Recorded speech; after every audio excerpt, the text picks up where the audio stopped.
Good morning my dear student. Badal academy में आप सभी का स्वागत है। सीटेट 2025 हम लोग आज देखने जा रहे हैं प्रीवियस ईयर क्वेश्चन और बाल विकास अर्थात सीडीपी, और आप हमारे साथ जुड़े रहेंगे। प्रश्न नंबर पहला है, प्रगतिशील शिक्षा में बच्चों को किस तरह देखा जाता है। पहला ऑप्शन है मासूम और आश्रित, दूसरा ऑप्शन है आज्ञाकारी और केवल ज्ञान का उपभोग करने में सक्षम, तीसरा ऑप्शन है ज्ञानवर्धक और अर्थ की रचना करने वाले, चौथा ऑप्शन है कमज़ोर और सुरक्षा की ज़रूरत में। यहाँ पर राइट ऑप्शन हो जाएगा ऑप्शन नंबर 3, ज्ञानवर्धक और अर्थ की रचना करने वाले। प्रगतिशील शिक्षा का मतलब होता है बच्चे खुद से कितना ज़्यादा कोई भी चीज़ को कर सकते हैं, रचना कर सकते हैं, क्रिएट कर सकते हैं, अर्थात बना सकते हैं, नया चीज़ को सोच सकते हैं। इसलिए दोस्तों यहाँ पर तीसरा नंबर ऑप्शन राइट लिया गया है। अगला प्रश्न संख्या 2 है, छात्रों के लिए कक्षा में प्रतिक्रिया सबसे अधिक प्रभावी होती है जब। पहला ऑप्शन है यह छात्रों को तुलनात्मक श्रेणी प्रदान करता है, दूसरा ऑप्शन यह सीखने की गतिविधि के दौरान और पश्चात भी होता है, तीसरा ऑप्शन है यह इस बात पर ध्यान केंद्रित करता है कि बच्चा क्या नहीं कर सकता बजाय इसके कि वह क्या कर सकता है, चौथा ऑप्शन है यह वर्ष के अंत में परीक्षण और परीक्षा पर केंद्रित है। यहाँ पर राइट ऑप्शन हो जाएगा ऑप्शन नंबर 2, यह सीखने की गतिविधि के दौरान और पश्चात भी होता है। अर्थात गतिविधि जो भी बच्चा कुछ भी करके सीख रहा है उसके बारे में कहा गया है। अगला प्रश्न संख्या 3 है, अभिकथन किशोरावस्था के दौरान जेंडर अपेक्षाओं के अनुरूप स्त्रीत्व या पुरुषत्व की परंपराओं का पालन करने के लिए दबाव बढ़ जाता है। कारण है जेंडर और जेंडर भूमिकाएं जैविक रूप से निर्धारित की जाती है, सही विकल्प चुने। पहला ऑप्शन है ए और आर दोनों सही और ए आर की सही व्याख्याएं करता है, दूसरा ऑप्शन में है ए और आर दोनों सही लेकिन ए आर की सही व्याख्याएं नहीं करता है, तीसरा ऑप्शन है ए सही है लेकिन आर गलत है, चौथा ऑप्शन ए और आर दोनों गलत है। यहाँ पर राइट ऑप्शन हो जाएगा ऑप्शन नंबर 3, ए सही है लेकिन आर गलत है। यहाँ पर जेंडर बायस को दर्शाया गया है। अगला प्रश्न संख्या 4 है, सुनीता एक 12 वर्षीय लड़की विशेष संगीतीय क्षमता रखती है, इसके माता पिता दोनों ही निपुण गायक हैं और वे सुनीता को अपनी आवाज़ को और बेहतर करने के लिए प्रशिक्षण केंद्र में भेज रहे हैं। सुनीता की यह क्षमता संभावित रूप से किन कारकों के अंतःक्रिया का परिणाम है। पहला ऑप्शन है वृद्धि और परिपक्वता, दूसरा ऑप्शन है पोषण और अनुशासन, तीसरा ऑप्शन है आनुवंशिकता और वातावरण, चौथा ऑप्शन लैगिंग पहचान और आनुवंशिक संरचना। यहाँ पर राइट ऑप्शन हो जाएगा ऑप्शन नंबर 3, आनुवंशिकता और वातावरण। स्वाभाविक सी बात है उसके माता पिता के पास वो जो गुण है अच्छा संगीत या अच्छा गाना गाने का, तो स्वाभाविक सी बात है उसके बच्चे में वैसा ही जीन गुणसूत्र आएगा। इस वजह से उसको और बेहतर करने के लिए बच्चे को प्रशिक्षण कक्षा, यहाँ देख रहे हैं प्रशिक्षण लिखा गया ना, इसका मतलब ट्रेनिंग सेंटर वो अपने बच्चे को भेजा। गुण के जरिए तो जेनेटिक्स के जरिए उसका बेहतर है ही संगीत, उसके अलावा भी उसको प्रशिक्षण केंद्र भेजा गया ताकि और बेहतर से बेहतर वो कर सके। अगला प्रश्न संख्या है 5, संवेदनशील अवधि वह समय अवधि होती है जिसके दौरान कुछ डैश विशेष रूप से सामान्य विकास के लिए महत्वपूर्ण होते हैं। पहला ऑप्शन है उत्पत्ति मूलक कारक, दूसरा ऑप्शन है मानव जाति कारक, तीसरा ऑप्शन है पर्यावरणीय कारक, चौथा ऑप्शन है वंशानुगत कारक। यहाँ पर राइट ऑप्शन हो जाएगा पर्यावरणीय कारक।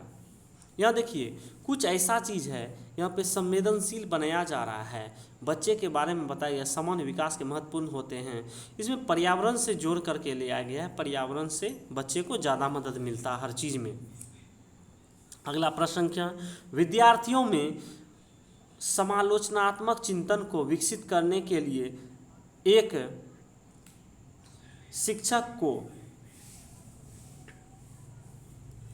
पहला ऑप्शन है केवल ऐसे ही सवाल पूछने चाहिए जिनका एक ही उत्तर हो, दूसरा ऑप्शन है विद्यार्थियों को उनके संदेह और सवाल पूछने के लिए हतोत्साहित करना चाहिए, तीसरा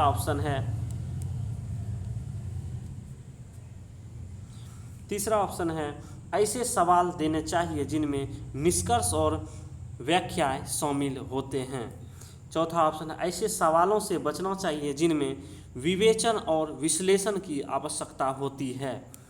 यहाँ पर राइट ऑप्शन हो जाएगा ऑप्शन नंबर 3, ऐसे सवाल देने चाहिए जिनमें निष्कर्ष और व्याख्याएं शामिल हो। कहा गया है ना बच्चे को आप ऐसा सवाल दीजिए जिसमें कि बच्चा थोड़ा सा व्याख्या भी कर सके और कुछ निष्कर्ष निकाल सके। होता है ना, आप कोई भी काम करते हैं जब तक उसका अंत नहीं आ जाए, जब तक उस काम का परिणाम नहीं देखने को मिल जाए तो आपको खुशी नहीं मिले। कोई भी काम शुरू किया उसका परिणाम मिल जाता है तो आपको थोड़ा खुशी होता है, वही चीज़ लागू छोटे बच्चों के साथ होता है। और इस क्वेश्चन के जरिए कहा भी गया है कि उसको बच्चे को इस तरह का काम दीजिए, वो काम करे, निष्कर्ष निकाले व्याख्या के जरिए। अगला प्रश्न संख्या 7 है, एक शिक्षिका खुद से पूछती है मैं ऐसे अनुभव कैसे प्रदान कर सकती हूँ जिसमें छात्रों को पर्यावरण में विभिन्न प्रकार की वस्तुओं को वर्गीकृत करने और उनकी वर्गीकरण के स्कीमों का विश्लेषण करने की आवश्यकता हो। वह छात्रों में किस बुद्धिमत्ता को बढ़ावा देने की कोशिश कर रही है। पहला ऑप्शन है भाषाई बुद्धिमत्ता, दूसरा अंतर्व्यक्तिक बुद्धिमत्ता, तीसरा ऑप्शन है प्राकृतिक बुद्धिमत्ता, चौथा ऑप्शन है शारीरिक गति संवेदी बुद्धिमत्ता। यहाँ पर राइट ऑप्शन हो जाएगा ऑप्शन नंबर 3 प्राकृतिक बुद्धिमत्ता।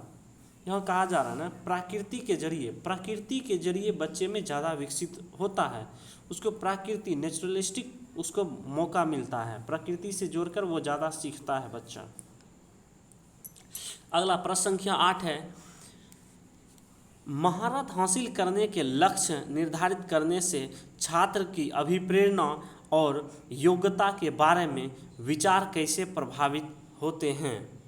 पहला ऑप्शन है यह अक्सर योग्यता के स्थिर दृष्टिकोण में बढ़ी हुई आंतरिक अभिप्रेरणा और विश्वास को दर्शाता है। दूसरा ऑप्शन यह अक्सर योग्यता के वृद्धिशील दृष्टिकोण में बढ़ी हुई आंतरिक अभिप्रेरणा और विश्वास को दर्शाता है। तीसरा ऑप्शन यह अक्सर योग्यता के स्थिर दृष्टिकोण में बढ़ी हुई बाहरी अभिप्रेरणा और विश्वास को दर्शाता है। तीसरा ऑप्शन है यह अक्सर योग्यताओं के वृद्धिशील दृष्टिकोण में बढ़ी हुई बाहरी अभिप्रेरणा और विश्वास को दर्शाता है।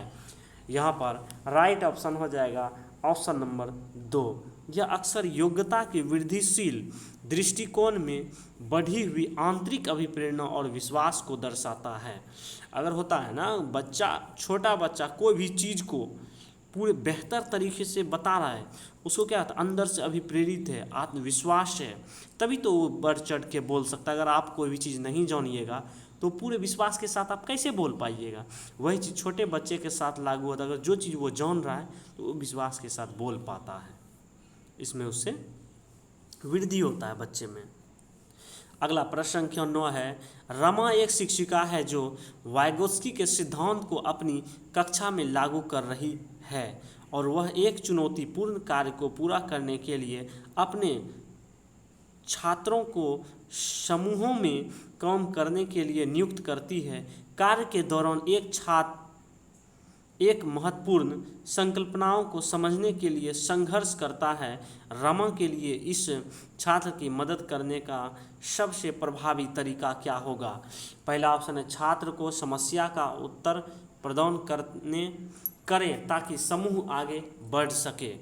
दूसरा ऑप्शन है छात्र को समस्या को स्वयं हल करने का प्रयास करने के लिए प्रोत्साहित करें।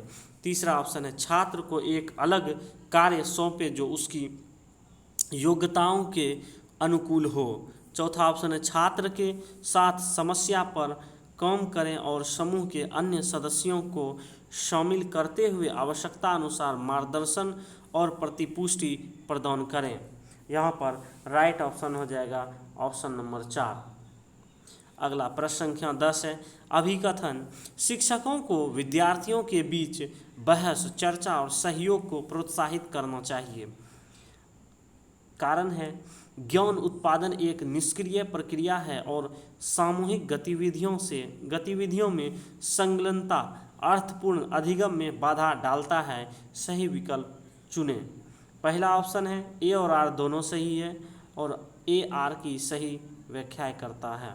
दूसरा ऑप्शन है ए और आर दोनों सही है लेकिन ए की। अगला तीसरा ऑप्शन है आर सही व्याख्या नहीं करता। तीसरा ऑप्शन है ए सही है लेकिन आर गलत है। चौथा ऑप्शन है ए और आर दोनों गलत है। यहाँ पर राइट ऑप्शन हो जाएगा ऑप्शन नंबर 3, ए सही है लेकिन आर गलत है। अगला प्रश्न संख्या 11 है भावनाओं, व्यक्तित्व और सामाजिक संबंधों में परिवर्तन और स्थिरता किस विकास में शामिल है?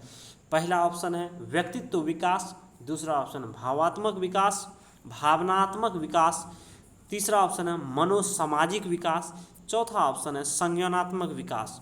यहाँ पर राइट ऑप्शन हो जाएगा ऑप्शन नंबर 3, मनोसामाजिक विकास। अगला प्रश्न संख्या 12 है छात्रों के विविध समूहों को पूरा करने के लिए निम्नलिखित में से कौन सांस्कृतिक रूप से उत्तरदायी शिक्षण का सही वर्णन करता है? पहला ऑप्शन है सुविचारित, दूसरा ऑप्शन है अनुकूलित, तीसरा ऑप्शन है विभेदित, चौथा ऑप्शन है मानकीकृत।